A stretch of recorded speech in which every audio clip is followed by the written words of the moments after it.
Good afternoon, welcome to good health. Varicose vein సమస్యతో బాధపడుతున్నారా? ఇప్పుడు మనకు సరికొత్త టెక్నాలజీ లేజర్ ట్రీట్మెంట్తో మన ప్రముఖ డాక్టర్ అభిలాష్ సంజాల గారిని మీ సమస్య గురించి అడిగి తెలుసుకోవాలంటే ఈ కింది నెంబర్లకు కాల్ చేయండి. హాయ్ డాక్టర్, అసలు ఈ వెరికోస్ వెయిన్స్ని ఎలా గుర్తిస్తారు డాక్టర్? సో వారికోస్ వెయిన్స్ అంటే బేసికలీ ఇది ఒక వాస్క్యులర్ ప్రాబ్లం, అంటే బ్లడ్ సప్లైకి సంబంధించిన ప్రాబ్లం. రక్తనాళాలు, కాళ్ళల్లో ఉన్న రక్తనాళాలకు సంబంధించిన ప్రాబ్లం. చాలామంది దీన్ని నరాలని రాంగ్గా గెస్ చేసి న్యూరాలజిస్ట్ దగ్గరనో ఇంకా వేరే వేరే డాక్టర్ దగ్గరికి వెళ్ళి అప్పుడు ఇది ఒక వాస్క్యులర్ ప్రాబ్లం అని అప్పుడు ఒక ఇంటర్వెన్షనల్ రేడియాలజిస్ట్ అంటే మాలాంటి డాక్టర్ అప్పుడు రీసెర్చ్ చేసి కనుక్కొని వస్తారు. సో బేసికలీ దీని సిమ్టమ్స్ ఎలా ఉంటాయి, ఏమేమి ప్రాబ్లమ్స్ వస్తాయి దీంట్లో అంటే ఒక్కొక్కరిని స్టేజెస్ వైజ్ క్లాసిఫై చేసామన్నమాట. 6 స్టేజెస్ ఉంటాయి దీంట్లో. ఇనీషియల్ ఫస్ట్ స్టేజ్ వచ్చేసి spider veins and reticular vein stage. అంటే కాలు మీద చిన్న చిన్న కొమ్మలు, రెడ్డిష్ బ్రాంచెస్, గ్రీనిష్ బ్రాంచెస్, చెట్టు కొమ్మల్లాగా కనిపిస్తాయి. రెండో స్టేజ్ వచ్చేసి ఆ స్టేజ్ని కూడా వారికోస్ వెయిన్స్ అంటాము. దీంట్లో ఏంటంటే కాలు మీద ఆ వెయిన్స్ పెద్దగా ఉబ్బడం మొదలెడతాయి. కొంతమందికి లోపల ఉబ్బడం మొదలెడితే ఓన్లీ స్కాన్లోనే కనిపిస్తుంది. అండ్ దాంతో అసోసియేట్ సిమ్టమ్స్ మొదలవుతాయి. సో వెయిన్ ఉబ్బితే ఏం రావచ్చు లాజికల్ ఆలోచిస్తే దానికి ప్లేస్ మించి, దానికి స్పేస్ మించి లోపల ఆక్యుపై చేసుకుంటుంది, ఎక్స్పాండ్ అవుతుంది. సో కాళ్ళు ఒక తెలియని డిస్కంఫర్ట్, నొప్పి వస్తుంది అనమాట. అండ్ బేసికలీ వారికోస్ వెయిన్స్ అంటే ఏంటి, పైకి వెళ్ళే బ్లడ్ అంతా రివర్స్లో పడడం.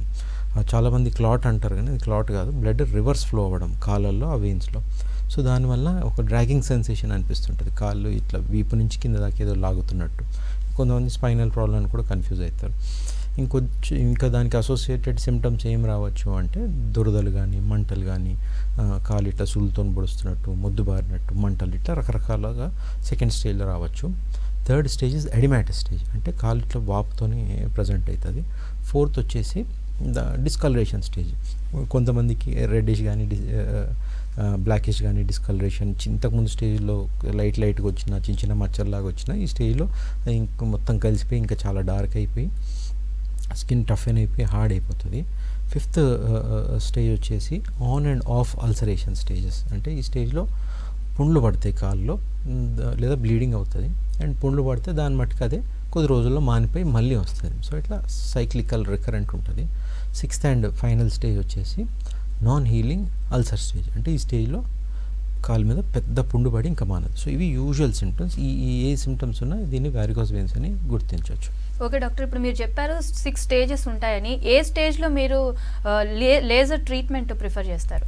So usually initial stage, first stage ఏదైతే ఉందో spider veins and reticular vein stage, ఇది యూజువలీ ఈ స్టేజ్లో కాస్మెటిక్ ప్రాబ్లం లాగానే ఉంటుంది. అండ్ అది అంత ఎమర్జెన్సీ కాదు కాబట్టి, ఆ వెయిన్ దాంట్లో అంత ఉబ్బి ఉండదు కాబట్టి ఈ స్టేజ్లో laser treatment endovascular laser treatment suggest చేయమన్నమాట. కొంతమంది especially young and married women స్పెసిఫిక్గా జస్ట్ కాస్మెటిక్ వరకు ట్రీట్మెంట్ అడుగుతారు. దానికి కాస్మెటిక్ లేజర్ ట్రీట్మెంట్ ఉంది కానీ అది టోటలీ సపరేట్ అనమాట. అది నాన్ ఎసెన్షియల్. దాని మెథడ్, సిస్టమ్ కూడా టోటలీ వేరే టైప్, అంత ఇంపార్టెంట్ కాదు. మనకి ప్రాబ్లం అనేది, ఇబ్బంది అనేది, దీని అసోసియేటెడ్ సిమ్టమ్స్ అనేది యాక్చువల్లీ మొదలయ్యేది second stage. So 2nd to 6th మధ్యలో ఏ స్టేజ్లో అన్నా మనం లేజర్ చేసి ఈ ప్రాబ్లం అనేది క్యూర్ చేయొచ్చు. కాకపోతే డిఫరెన్స్ ఎక్కడ వస్తాయంటే స్టేజ్లు పెరిగే కొద్దీ సఫరింగ్ పెరుగుతుంది. కొంతమందికి ఫ్యూ మంత్స్లో పెరగచ్చు, కొంతమంది over period of several years పెరగచ్చు, రకరకాలుగా ప్రాబ్లం పెరగచ్చు. అండ్ అంత టైం కాల్లో, బాడీలో ప్రాబ్లం సఫర్ అవుతూ, రెండోది సపోజ్ 6 స్టేజ్లో లేజర్ చేయించుకున్నారు అనుకోండి, అప్పటికి అల్సర్ వచ్చేసి ఉంటుంది. అప్పుడు కూడా లేజర్ చేస్తాం, క్యూర్ చేస్తాం, కానీ అల్సర్ మానడానికి అంతే టైం తీసుకుంటుంది అనమాట. సో సెకండ్ స్టేజ్లోనే ప్రిఫరబుల్లీ చాలామంది చేయించుకుంటే బెటర్. ఎంత ఎర్లీ స్టేజ్లో చేయించుకుంటే అంత మంచిది, బట్ ఫస్ట్ స్టేజ్లో అయితే చేయం. ఓకే డాక్టర్, ఇది హెరిడిటరీ, వంశపారంపర్యంగా వచ్చే ఛాన్స్ ఉంది కదా డాక్టర్, అలాంటి వాళ్ళు ఎలాంటి జాగ్రత్తలు తీసుకోవాలి? సో కొన్ని రిస్క్ ఫ్యాక్టర్స్ ఉంటాయి. హెరిడిటరీ ఒక మేజర్ రిస్క్ ఫ్యాక్టర్, వెయిట్ అనేది ఒక మేజర్ రిస్క్ ఫ్యాక్టర్, ఎక్కువ నించొని పనిచేసే వాళ్ళకి వచ్చే ఛాన్స్ ఎక్కువ ఉంటుంది. అండ్ ప్రెగ్నెన్సీ టైంలో వచ్చే ఛాన్స్ ఉంటుంది. సో ఈ హెరిడిటరీ వీళ్ళు ఉన్న వాళ్ళు active healthy life style maintain చేయాలి. అంటే డైలీ వాకింగ్ చేయడము, స్విమ్మింగ్ చేయడము, ఏదో any activity which improves the body circulation అనమాట. అండ్ రెండోది వెయిట్ బాగా పెరగకుండా, మార్బిడ్లీ ఒబీస్ అవ్వకుండా చూడాలి. కొంచెం వెయిట్ లాస్ కానికి ట్రై చేయాలి. Active healthy life style maintain చేస్తే వచ్చే ఛాన్సెస్ తక్కువ ఉంటాయి. అండ్ పడుకునేటప్పుడు కొద్దిగా కాళ్ళు ఎత్తులబెట్టి పడుకుంటే కొద్దిగా సర్క్యులేషన్ లోపల వెళ్ళిపోయే ఛాన్స్ ఉంటుంది. కింద నేల మీద కూర్చోవడం అవాయిడ్ చేయాలి, అదొకటి. అండ్ కుదిరినంత వరకు వాకింగ్, బట్ స్టెప్స్ కూడా అవాయిడ్ చేస్తే బెటర్ దీంట్లో. ఓకే డాక్టర్, ఏజ్ పరంగా చూసుకుంటే 20+ చిన్న ఏజ్లో కూడా వచ్చే ఛాన్స్ ఉందంటారా?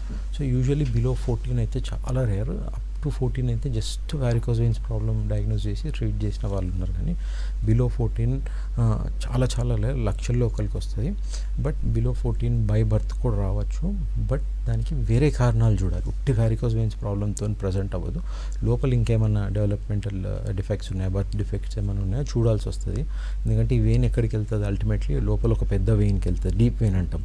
దాని నుంచి హార్ట్కి వెళ్ళాలి. సో ఈ ఒక డైరెక్షన్ హైవే లాగా, ఈ హైవే ఎక్కడన్నా బ్లాక్ అయి ఉందా, ఈ ఏర్పాట్లనే ఆ ఐవీసీ ఏర్పాట్లనే ఏమన్నా ప్రాబ్లం వచ్చిందా, డిఫెక్ట్ వచ్చిందా, ఐవీసీ ఏమైనా బ్లాక్ అయిందా, ఏమైనా మెంబ్రెయిన్ ఏర్పడిందా, ఇవన్నీ కొన్నిసార్లు రేర్లీ బర్త్ డిఫెక్ట్స్ రావచ్చు. సో అది కరెక్ట్ చేస్తే ఇది తగ్గచ్చు. So but very very rare, expect చేయకూడదు. యూజువలీ అడల్ట్ పాపులేషన్లో 20 అండ్ అబవ్ నుంచి ఎనీ ఏజ్లో ఎక్స్పెక్ట్ చేయొచ్చు. అండ్ డెకేడ్స్ పెరిగే కొద్దీ మన రిస్క్ ఫ్యాక్టర్స్ పెరుగుతూ పోతాయి కాబట్టి ఓల్డర్ పాపులేషన్స్లో ఎక్కువ వచ్చే ఛాన్స్ ఉంటుంది. ఓకే డాక్టర్, కాల్ తీసుకుందాం. హరికిషన్ గారు చెప్పండి. హలో, చెప్పండి హరికిషన్, చెప్పండి, కంటిన్యూ. వెరికోసిల్ వెయిన్స్ ఉంది, డాక్టర్ తో మాట్లాడదామంది టీవీ. అదే చెప్పండి మీ ఇబ్బందులు ఏంటి చెప్పండి. హలో, వెరికోసిల్ వెయిన్స్ ఉందండి 2 కాళ్ళకు. ఓకే, టీవీ మ్యూట్ లో పెట్టి మాట్లాడండి హరికిషన్ గారు. పెద్దగా టీవీ మ్యూట్ లో పెట్టి మాట్లాడలేదండి. మాకు బీపీ లేదు, షుగర్ లేదు. ఓకే, రిపీట్ చేయగలుగుతారా అండి ఒకసారి? టీవీ మ్యూట్లో పెట్టుకొని మళ్ళీ సిమ్టమ్స్ చెప్పగలుగుతారా? సర్క్యులేషన్ లేదనమాట, పైనుంచి కిందికి ఉంది కానీ కింద నుంచి పైకి లేదు. మీరు ఇబ్బందులు ఏం పడతారండి? కాళ్ళు ఇబ్బందులు ఏముంటాయి చెప్పండి? ఏం లేదు, వెరికోసిల్ వెయిన్స్ ఉందండి మా కాళ్ళకు. జస్ట్ వెయిన్స్ ఉబ్బుతాయి అంతే గానీ నొప్పులు ఏమైనా ఉన్నాయా, దురదలు ఏమైనా ఉన్నాయా, మంటలు ఏమైనా? ఊడొచ్చింది అనమాట. ఇంతకుముందు ప్లాస్టిక్ సర్జరీ చేయించింటే చర్మం అంతా ఊడొచ్చింది. డాక్టర్ నుండి వేరే డాక్టర్కి చూపిస్తే లోపల నరం దెబ్బతినింది మీకు, అందుకే చర్మం ఉండడం లేదు, ఊడిపోతుంది అని చెప్పినారు. రైట్. సో పుండు వచ్చింది మీకు, అల్సర్ వచ్చింది. రైట్, అల్సర్ వచ్చింది అనమాట 2 కాళ్ళకు. ఓకే, 2 కాళ్ళకి వచ్చింది. ఓకే, 2 కాళ్ళకి వచ్చింది. ఒక కాళ్ళకి చిన్నగా ఉంది, ఇంకొక కాలు కుడి కాళ్ళకేం పెద్దగా ఉంది అనమాట. ఓకే ఓకే, అదే కనుక్కుందాము ఫోన్ చేసి. దీనికి ఏమైనా స్కాన్ జరిగిందా అండి? కాళ్ళకి టెస్ట్ ఏమైనా జరిగిందా? యాక్సిడెంట్ అయింది ఇంతకుముందు, స్కూటర్ యాక్సిడెంట్ అయింది అనమాట. ఎముక ఎరిగింది, ఎముక సెట్ అయింది. ఓకే, నో కాళ్ళకి ఏమైనా టెస్ట్ జరిగిందా, స్కాన్ అట్లా ఏమైనా జరిగిందా? ఓకే, ఫైన్, వినండి. సో అతను చెప్పే సిమ్టమ్స్ ఏంటంటే 2 కాళ్ళలో బేసికలీ మేజర్ సిమ్టమ్ వచ్చేసి అల్సర్స్ వస్తాయి, పుండ్లు వస్తాయి రిపీటెడ్గా. ఈ ప్లాస్టిక్ సర్జరీ ట్రీట్మెంట్ తీసుకొని అల్సర్ వేసినా సరే, అల్సర్కి ఆ స్కిన్ ఫ్లాప్ వేసినా సరే అది సరిగ్గా తీసుకోకపోవడం వల్ల రిపీటెడ్లీ పుండ్లు వస్తున్నాయి. సో ఇప్పుడు ఏం చేయాలి? వారికోస్ వెయిన్స్ ప్రాబ్లం అన్నారని. సో వారికోస్ వెయిన్స్ ఎప్పుడు సస్పిషన్ వచ్చినా, ఎప్పుడు కాళ్ళకి పుండ్లు వచ్చినా 80-85% అది వీనస్ అల్సరే ఉంటుంది. అంటే రిటర్న్ వెళ్ళే సర్క్యులేషనే ప్రాబ్లం ఉంటుంది. పైనుంచి కిందికి వచ్చే సర్క్యులేషన్ బ్లాక్ అయ్యి అల్సర్ రావడం తక్కువ శాతం ప్రాబ్లం ఉంటుంది. రివర్స్ వెళ్ళే దాంట్లోనే ఎక్కువ శాతం ప్రాబ్లం ఉంటుంది. దాంట్లో కూడా ఈ వారికోస్ వెయిన్స్ వల్ల వచ్చే అవకాశం చాలా చాలా ఎక్కువ ఉంటుంది. సో ఫస్ట్ డౌట్ దాని మీదకే రావాల్సింది. రెండోది ఏం చేయాలంటే ఈ డౌట్ ఉన్నప్పుడు ఒక చిన్న స్కాన్ చేయించుకోవాలి. దీన్ని lower limb Venus Doppler scan అంటారు. ఇది మామూలు అల్ట్రాసౌండ్ స్కాన్ లాగానే ఉంటుంది. ఎట్లా అయితే మనము అబ్డామిన్ పొట్ట మీద పెట్టి స్కాన్ చేసి అన్ని లివర్ కిడ్నీ ఎట్లయితే స్కాన్ చేసి చూస్తామో అలాంటి మెషిన్, అదే మెషిన్ మీద ఇంకొక చిన్న probe, linear probe, superficial probe అంటాం, వాస్కులర్ ప్రోబ్ పెట్టి ఈ సర్క్యులేషన్ అంతా స్కాన్ చేసి చూస్తాం. ఈ వెయిన్స్ని అంతా స్కాన్లో ఏం కనిపిస్తుంది అంటే first of all varicose veins problem ఉందా లేదా, ఆ వెయిన్లో ప్రాబ్లం ఉందా లేదా, సర్క్యులేషన్ రివర్స్లో పడుతుందా లేదా, ఈ వారికోస్ వెయిన్స్ అయితే ఏ స్టేజ్లో ఉంది, ఎన్ని వెయిన్స్ ఉన్నాయి అక్కడ డ్యామేజ్ అయ్యి, దాని బ్రాంచెస్ కానీ ఇవన్నీ ఎన్ని ఉన్నాయి, లోపల మెయిన్ వెయిన్, డీప్ వెయిన్ ఏదైతే అంటామో దాని సర్క్యులేషన్ సరిగ్గా జరుగుతుందా లేదా, అది ఏమైనా చెడిపోవడం వల్ల ఇది సెకండరీ ఎఫెక్ట్ లాగా వస్తుందా, ఆ మెయిన్ వెయిన్ చెడిపోతే దీన్ని ట్రీట్ చేయడం కొద్దిగా కష్టం. సో ఇట్లా సో మెనీ ఫ్యాక్టర్స్ ఎవాల్యుయేషన్ మనకి ఆ స్కాన్లో మాత్రమే వస్తుంది. సో ఈ వారికోస్ వెయిన్స్ డౌట్ ఉన్న ఎవరైనా సరే ఫస్ట్ ఆ స్కాన్ చేయించుకోవాలి. ట్రీట్మెంట్ అవన్నీ సెకండరీ అనమాట, ప్రైమరీ కాజ్ కనుక్కోవాలి. ముందే ఇట్లా సర్జరీకి వెళ్ళిపోవడం కరెక్ట్ కాదు. ఫస్ట్ అండర్లయింగ్ కాజ్ చూడాలి. అండ్ ఆ డాప్లర్లో కనుక మనకి వారికోజ్ వెయిన్స్ వస్తే అప్పుడు నెక్స్ట్ స్టేజ్లో దానికి లేజర్ ట్రీట్మెంట్ చేయాలా, మరి ఇంకేం చేయాలి, అల్సర్ ఎలా హీల్ అవుతుంది, ఏమైనా సర్జరీ చేయాలా, స్కిన్ కవర్ అట్లా ఏమైనా చేయాలి, ఇవన్నీ సెకండరీ ఇష్యూస్ ఆలోచించవచ్చు. సో మీరు ఫస్ట్ థింగ్ చేయాల్సింది ఆ డాప్లర్ స్కాన్ చేయించుకొని చాలామంది చేసే మిస్టేక్ ఏంటంటే ఎక్కడనో చూస్తారు, రిపోర్ట్ ఉండదు, ఫిల్మ్ ఉండదు అనమాట. సో మీరు కంపల్సరీ రిపోర్ట్ చేయించుకొని ఒక ప్రింటెడ్ రిపోర్ట్ విత్ ఫిల్మ్స్ వస్తాయి, దాంట్లోనే డిఫైన్డ్గా రాసి ఉంటుంది ఆ రిపోర్ట్లో ఏ ప్రాబ్లం ఉంది, ఎక్కడెక్కడ ఉందని. ఆ సెకండ్ ఆర్ థర్డ్ డాక్టర్గా మీరు ఒపీనియన్ వెళ్ళినప్పుడు కూడా వాళ్ళు చూసి నిజంగా అవసరమా లేదా చెప్పచ్చు. సో మీరు స్కాన్ చేయించుకొని ఆ డాప్లర్ రిపోర్ట్ తీసుకొని ఒకసారి వచ్చి నన్ను కన్సల్ట్ అవ్వండి, లేదా నా దగ్గర డైరెక్ట్ వచ్చినా సరే ఫస్ట్ థింగ్ నేను పంపించేది స్కాన్ కోసమే. సో స్కాన్ చేయించుకొని రండి, then will see and laser చేయొచ్చా లేదా డిసైడ్ చేయొచ్చు. ఓకే డాక్టర్, చాలా మందికి తెలియదు ఇప్పుడు వెరికోస్ వెయిన్స్ ఉందనంటే ఏ డాక్టర్ని కన్సల్ట్ అవ్వాలి, ఏ టెస్ట్లు చేయించుకోవాలని చాలా మందికి తెలియకుండా ఉంటుంది. అసలు ఎలాంటి డాక్టర్ని సంప్రదించాలి? సో ఇందాక చెప్పినట్టు వారికోజ్ వెయిన్స్ ఒక వాస్కులర్ ప్రాబ్లం, అంటే వాస్కులర్కి సంబంధించిన డాక్టర్ని కలవాలి. ఈ వారికోజ్ వెయిన్స్ ఒకటే కాదు, ఏ వాస్కులర్ ప్రాబ్లం ఉన్నా ఫస్ట్ మీరు ఆలోచించాల్సింది అండ్ కన్సల్ట్ అవ్వాల్సింది ఒక ఇంటర్వెన్షనల్ రేడియాలజిస్ట్, అంటే నాలాంటి డాక్టర్. మేమేం చేస్తామంటే చాలామంది రేడియాలజిస్ట్ ఎందుకు ట్రీట్ చేస్తారు అంటారు. డయాగ్నోస్టిక్ రేడియాలజిస్ట్ వేరు, ఇంటర్వెన్షనల్ రేడియాలజిస్ట్ వేరు. దీంట్లోనే 2 డివిజన్స్ ఉంటాయి. డయాగ్నోస్టిక్ రేడియాలజిస్ట్ జస్ట్ ఇట్లా స్కాన్ చేసో, సిటీ స్కాన్ చేసో, ఎంఆర్ఐ చేసో ఈ ప్రాబ్లం ఏంటో కనుక్కొని డయాగ్నోస్ ఇస్తే వేరే వేరే స్పెషాలిటీ డాక్టర్స్ దాన్ని బట్టి ట్రీట్మెంట్ చేస్తారు. అయితే మేము ఒక ఇంటర్వెన్షనల్ రేడియాలజిస్ట్ ఏం చేస్తారంటే ఈ వాస్కులర్ ప్రాబ్లమ్స్ అన్నిటిని ఒక పిన్ హోల్, ఒక చిన్న నీడిల్ ద్వారా పిన్ హోల్ సర్జరీస్ ఏదైతే అంటారో అట్లా చిన్న సూది పెట్టి దాంట్ లోపల నుంచి వైర్స్, క్యాథెటర్స్ వేసి, లేదా స్టెంట్ వల్లనో, కాయిల్స్ వలన, అట్లా రకరకాల మెటీరియల్స్ ఉంటాయి. ఈ వారికోజ్ వెయిన్స్లో అయితే లేజర్ వలన, అట్లా రకరకాల మెథడ్స్ ద్వారా ఆ వాస్కులర్ ప్రాబ్లమ్ని సర్జరీ లేకుండా మినిమల్ ఇన్వేజివ్ టెక్నిక్తోని ఎండోవాస్కులర్ ట్రీట్మెంట్ అంటారు. అంటే వాస్కులర్ లోపలికి వెళ్ళి ట్రీట్ చేసే కొత్త స్పెషాలిటీ ఇది. దీనికి రిస్క్ చాలా తక్కువ ఉంటుంది, ఎక్కడ సర్జరీ జరిగినట్టు స్కార్స్ ఉండవు, సక్సెస్ రేట్ చాలా ఎక్కువ ఉంటుంది, రికవరీ కూడా చాలా ఫాస్ట్ ఉంటుంది. ఈ ఇంటర్వెన్షనల్ రేడియాలజీ రిలేటెడ్ ప్రొసీజర్స్ అన్నిటికీ ఇది ఒక మెయిన్ అడ్వాంటేజ్. సో మీకు వారికోజ్ వెయిన్స్ డౌట్ ఉన్నా, ఏ వాస్కులర్ ప్రాబ్లమ్స్ గురించి డౌట్ ఉన్నా ఒక ఇంటర్వెన్షనల్ రేడియాలజిస్ట్ని కలవాలి. ఓకే డాక్టర్, ఈ వారికోజ్ వెయిన్స్ నార్మల్ పర్సన్కి వచ్చిన దానికి, కార్డియాక్, డయాబెటిక్స్ ఇలాంటి పర్సన్స్కి వచ్చిన పేషెంట్స్కి వచ్చిన దానికి ఎలాంటి ప్రభావం చూపిస్తుంది? సో వారికోజ్ వెయిన్స్ ఎవరికన్నా రావచ్చు, ఒక రిస్క్ ఫ్యాక్టర్స్ ఉన్న వాళ్ళకి ఎక్కువ రావాలని ఏ రూల్ ఏం లేదు. It can come at any age and for any population, ఎవరికైనా రావచ్చు. కాకపోతే డిఫరెన్స్ ఎక్కడ వస్తుందంటే ఈ కోమార్బిడిటీస్ ఎవరికైతే ఎక్కువ ఉంటాయో, ఎస్పెషల్లీ ఈ షుగర్ ఉన్న వాళ్ళకి, స్మోకింగ్ చేసే వాళ్ళకి, ఆల్కహాల్ బాగా తాగే వాళ్ళకి ఏంటంటే అల్సర్ వచ్చాక హీలింగ్ రేట్ చాలా తగ్గిపోతుంది అనమాట. సో డైరెక్ట్ కాజల్ ఫ్యాక్టర్ ఉండదు, కానీ ఇండైరెక్ట్ ఫ్యాక్టర్ ఉంటుంది. సో వీళ్ళకి ఏంటంటే ట్రీట్మెంట్ చేసినాక కూడా ఈ ఫ్యాక్టర్స్ అన్నీ తగ్గించుకోమంటారు. మీ షుగర్ అన్ని కంట్రోల్లో పెట్టుకోమంటారు, బీపీ తగ్గించమంటాం, స్మోకింగ్, ఆల్కహాల్ ఇవన్నీ కంప్లీట్లీ కట్ చేయమంటాం. సో దట్ మనకి అల్సర్ హీలింగ్ రేట్ బాగా పెరగాలని చెప్పి. సో అదొకటే రిలేషన్ ఉంటుంది దానికి. రైట్. ఓకే డాక్టర్, కాల్ తీసుకుందాం.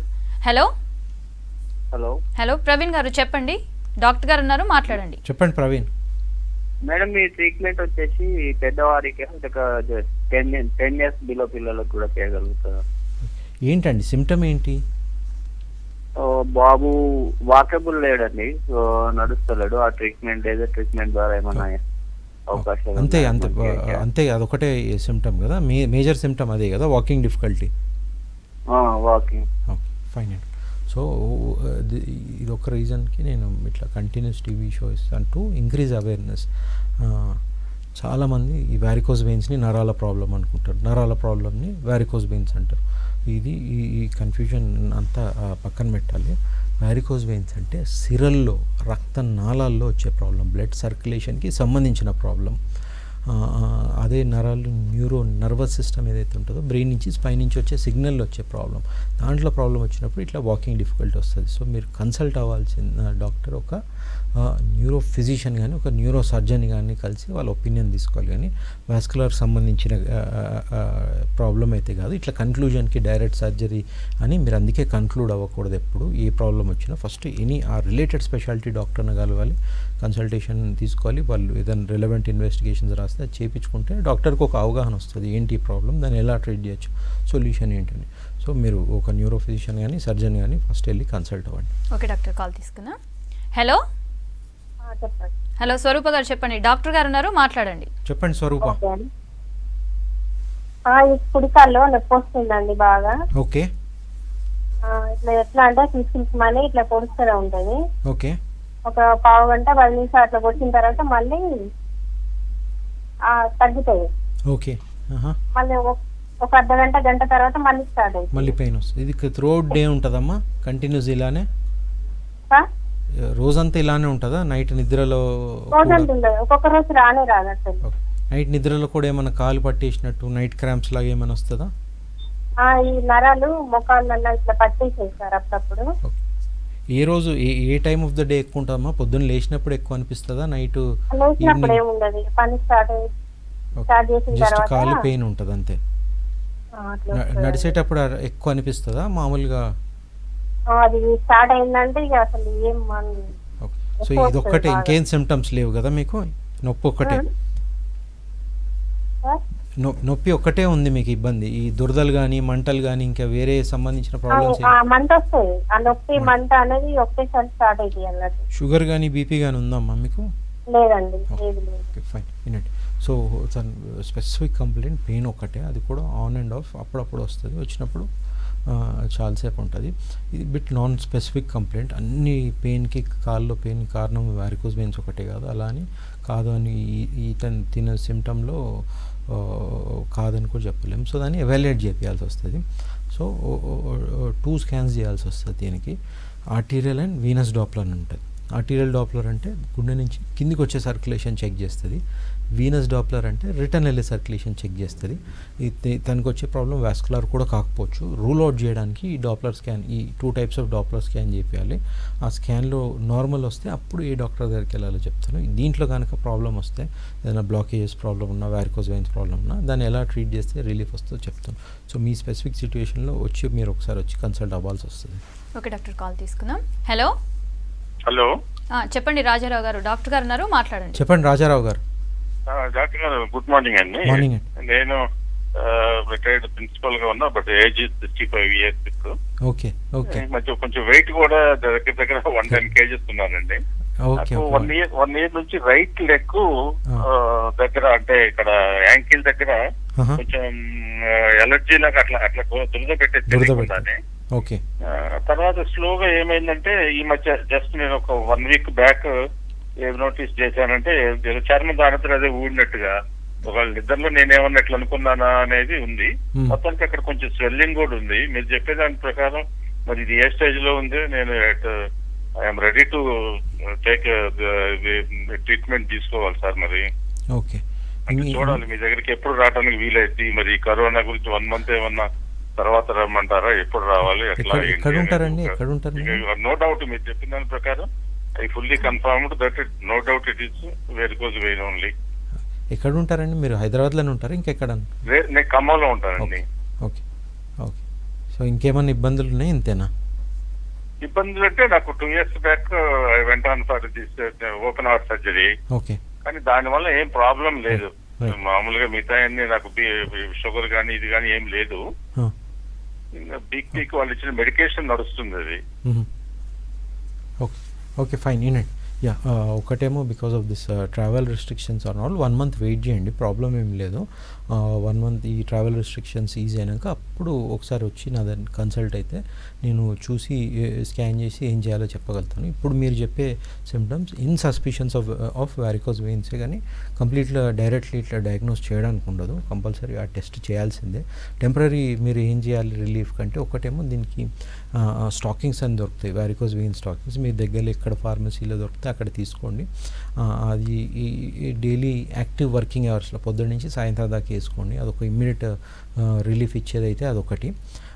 రెండోది మీరు చెప్పినట్టు, మీరు కన్ఫ్యూజ్ చేసినట్టే weight is another issue. Weight loss ఒకటి కొద్దిగా ట్రై చేయండి. అండ్ పడుకునేటప్పుడు కొద్దిగా కాళ్ళు ఎత్తులో పెట్టి పడుకోండి. ఈ సిమ్టమ్స్ అయితే ఈ 1 month ట్రై చేసి చూడండి. కొంచెం ట్రావెల్ రిస్ట్రిక్షన్స్ ఈజీ అయినాక అప్పుడు ఒకసారి వచ్చి కన్సల్ట్ అవ్వండి. This might need further evaluation and treatment, but అది ఆ డాప్లర్ చూసే చెప్పగలుగుతాను. ఓకే డాక్టర్, కాల్ తీసుకుందాం. Hello hello hello hello Mahaboob Ali గారు చెప్పండి, మీ ప్రాబ్లం ఏంటి? డాక్టర్ గారు ఉన్నారు, మాట్లాడండి. చెప్పండి అలీ గారు. నాకు ఈ 3 years back paralysis right leg వచ్చింది సార్. ఓకే ఇప్పుడు పెరాలసిస్ తగ్గింది ఆల్రెడీ. ఇప్పుడు మాకు బ్లాక్ అయ్యి కాలు కింద మోకాలు కింద నుంచి బ్లాక్ అయ్యి వాపు వచ్చింది. ఓకే ఇక నాకు అది మన ఎట్లా కాలు మంట మండుతుంది, తర్వాత వాపుతుంది. రైట్. అది సార్ నాకు అసలు నిద్ర పట్టడం లేదు, ఎందుకంటే మంట మండుతుంది, రెండోది బ్లడ్ సర్క్యులేషన్ అవుతున్నట్టుంది, అది ప్రాబ్లం ఉంది. Right right. అయితే మళ్ళీ ఆపరేషన్ చేశారు, నాకు చిన్నగా గాయం ఉంది, అది మాండం లేదు సార్. ఏం ఆపరేషన్ చేశారండి? ఏం సర్జరీ చేశారు? 1.5 year అయింది. ఏం సర్జరీ అది? అది ఏం సర్జరీ చేశారండి మీకు? సార్ ఏంటి, వాట్ టైప్ ఆఫ్ సర్జరీ? ఏం సర్జరీ జరిగింది మీకు? హలో హలో మీకు సర్జరీ జరిగిందన్నారు కదా 1.5 year బ్యాక్. ఏం సర్జరీ అవును సార్. చేశారు? దేనికి చేశారు సర్జరీ? అది యూరిన్ నాకు రాలేదు sir. Okay okay 24 hours. Okay అయితే కాళ్ళు మొత్తం వాటర్ వచ్చినట్టు వాసింది సార్, దాన్ని చేశారు అది. Okay okay fine. సో వినండి, సో మీ మల్టిపుల్ కాజేటివ్ ఫ్యాక్టర్స్ కనిపిస్తున్నాయి. దీన్ని ఇండివిజువల్గా ఎవాల్యుయేట్ చేయాలి. ఎంతవరకు ఏదైతే స్వెల్లింగ్ అంటున్నారో, ఎడిమా అంటున్నారో, అది వేరే ఫ్యాక్టర్స్, ఈ కిడ్నీ ఇష్యూస్ వల్ల ఏమైనా వస్తుందా, లివర్ ఇష్యూస్ వల్ల ఏమైనా వస్తుందా చూడాలి. రెండోది మీకు పెరాలసిస్ వచ్చిందన్నారు కాబట్టి అప్పుడు ఫర్ పీరియడ్ ఆఫ్ టైం మీకు మజిల్ యాక్టివిటీ ఉండకపోయి ఉండొచ్చు ఆ టైంలో. దానివల్ల కూడా కొద్దిగా సర్క్యులేషన్ ఇండైరెక్ట్లీ దెబ్బతిని ఉంటుంది. బట్ వాస్కులర్ ఎంతవరకు చూడాలంటే ఇన్వెస్టిగేషన్ చేయాల్సిందే, ఎస్పెషల్లీ మీకు more than anybody else you need specifically that Doppler scan. And మీ విషయంలో 2 చేస్తే better. Usually varicose vein suspicions ఉన్న వాళ్ళు ఓన్లీ వీనస్ డాప్లర్ చేస్తాము. మీ స్పెసిఫిక్ కేస్కి 2 ఆర్టీరియల్ వీనస్ డాప్లర్, అంటే కింద వచ్చే సర్క్యులేషన్, రిటర్న్ వెళ్ళే సర్క్యులేషన్, ఈ 2 చెక్ చేసి సర్క్యులేషన్ రిలేటెడ్ ఇష్యూస్ ఏమైనా ఉన్నాయా లేదా వేరే ప్రాబ్లమ్ ఎవాల్యుయేట్ చేయాల్సి వస్తుంది. దాన్ని బట్టి తగిన ట్రీట్మెంట్ చేయాల్సి వస్తుంది. సో మీరు కూడా ఇన్ పర్సన్ వచ్చి కన్సల్ట్ అయితేనే బెటర్. మీ స్పెసిఫిక్ ప్రాబ్లమ్ని ఇట్లా లైవ్ షోలో ఎక్స్ప్లెయిన్ చేయడం అయితే కష్టం. ఓకే డాక్టర్, ఇందాక కాలర్ అన్నట్టుగా నేను టీచింగ్ ఫీల్డ్లో ఉన్నాను, నాకు వెరికోస్ వెయిన్స్ అని డౌట్ ఉంది అని అన్నారు కదా, ఏ ప్రొఫెషన్లో ఉన్న వాళ్ళకి ఎక్కువగా ఈ వెరికోస్ వెయిన్స్ వచ్చే ఛాన్స్ ఉంటుందంటారు? సో నా దగ్గర చాలామంది టీచర్స్ వస్తారు, because they are job involves standing for long hours. చాలామంది పోలీసు వాళ్ళు వస్తారు, ఎస్పెషల్లీ ట్రాఫిక్ పోలీసు వాళ్ళు వస్తారు because of their profession. And all professions involving standing for long hours and working for long hours over a period of time ఆ problem develop అయ్యి వస్తుంది. So any profession which involves standing for long hours. ఈ మధ్యన చూసేది ఏంటంటే IT వాళ్ళు ఎవరైతే system మీద ప్రొలాంగ్ కూర్చుంటారో, సెడెంటరీ యాక్టివిటీ ఎక్కువ ఉండదు, ఎవరికైతే వాకింగ్ ఎక్కువ ఉండదో వాళ్ళు కూడా వచ్చే అవకాశం ఉంటుంది. Okay doctor, thank you doctor. Varicose వెయిన్స్కి మంచి లేజర్ ట్రీట్మెంట్ ఉంది అని చెప్పినందుకు. ఇది ఇవాల్టి good health. Stay tune V6 news.